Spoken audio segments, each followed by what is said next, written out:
The emergent nature of reality is that all systems, whether it is knowledge, society, technology, philosophy, or any other creation, will, when uninhibited, undergo fluid, perpetual change. What we consider commonplace today, such as modern communication and transportation, would have been unimaginable in ancient times.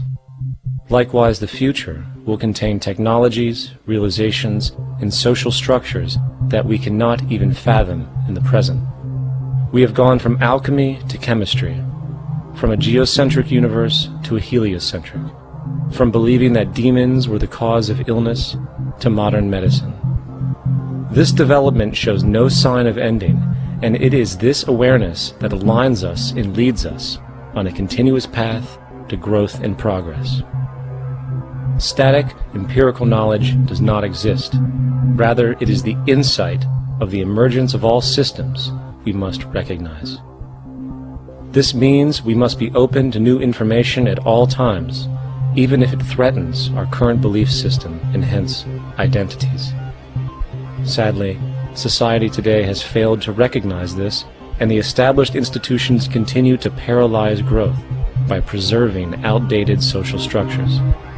Simultaneously, the population suffers from a fear of change, for their conditioning assumes a static identity, and challenging one's belief system usually results in insult and apprehension, for being wrong is erroneously associated with failure, when, in fact, to be proven wrong should be celebrated, for it is elevating someone to a new level of understanding, furthering awareness.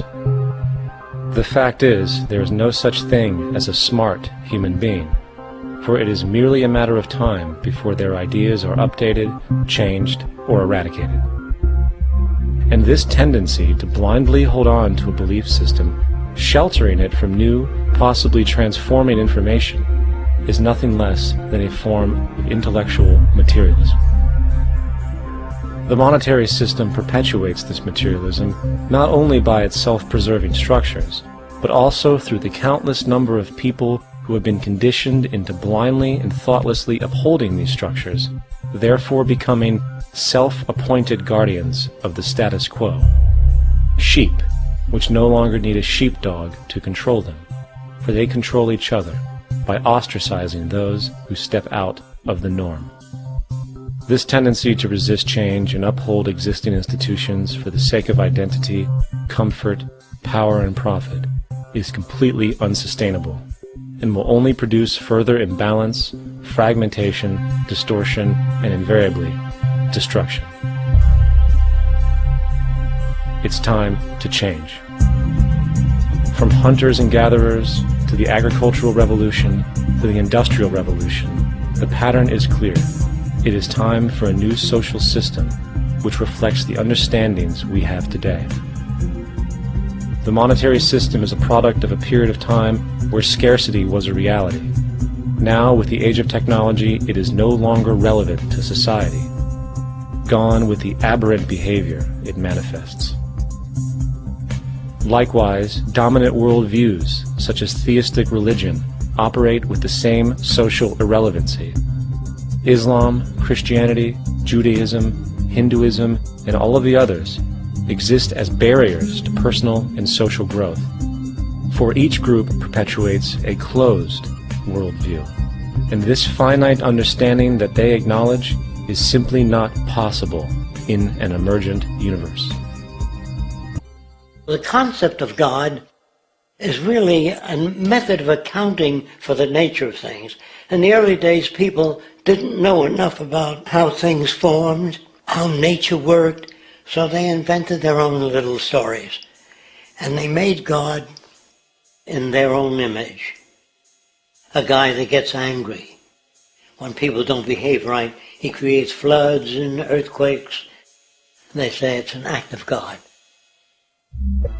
The Bible is subject to interpretation. When you read it, you say, I think Jesus meant this. I think Job meant that. Oh no, he meant this. So you have the Lutheran, the Seventh-day Adventist, the Catholic, and a church divided is no church at all.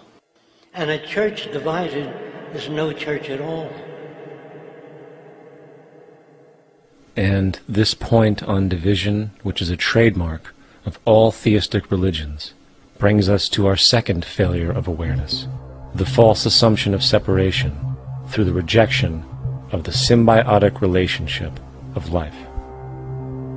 Apart from the understanding that all natural systems are emergent, where all notions of reality will be constantly developed, altered, and even eradicated, we must also understand that all systems are, in fact, invented fragments, merely for the sake of conversation. For there is no such thing as independence in nature. The whole of nature is a unified system of interdependent variables, each a cause and a reaction, existing only as a concentrated whole. You don't see the plug connected to the environment, so it looks like we're free, wandering around. Take the oxygen away, we all die immediately. Take plant life away, we die. And without the sun, all the plants die. So we are connected. We really must take into account the totality. This isn't just a human experience on this planet. This is a total experience. And we know we can't survive without plants and animals. We know we can't survive without the four elements, you know. And so when are we going to really start taking that into account? That's what it is to be successful. Success depends on how well we relate to everything around us. I'm very aware of the fact that my grandson cannot possibly hope to inherit a sustainable, peaceful, stable, socially just world unless every child today growing up in Ethiopia, in Indonesia, in Bolivia, in Palestine, in Israel also has that same expectation. You got to take care of the whole community or you're going to have serious problems. And now we have to see that the whole world is the community. And we must all take care of each other that way. And it's not just a community of human beings. It's a community of plants and animals and elements. And we really need to understand that. That's what's going to bring us joy, too, and pleasure. That's what's missing in our lives right now. We can call it spirituality, but the fact of the matter is, joy comes from that bliss of connectedness.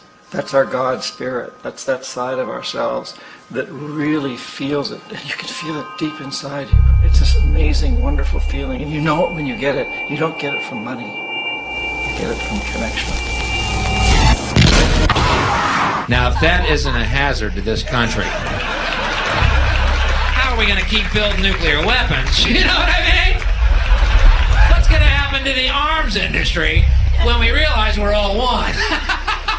It's going to fuck up the economy. The economy that's fake anyway. The economy that's fake anyway. The economy that's fake anyway. The economy that's fake anyway. The economy that's fake anyway.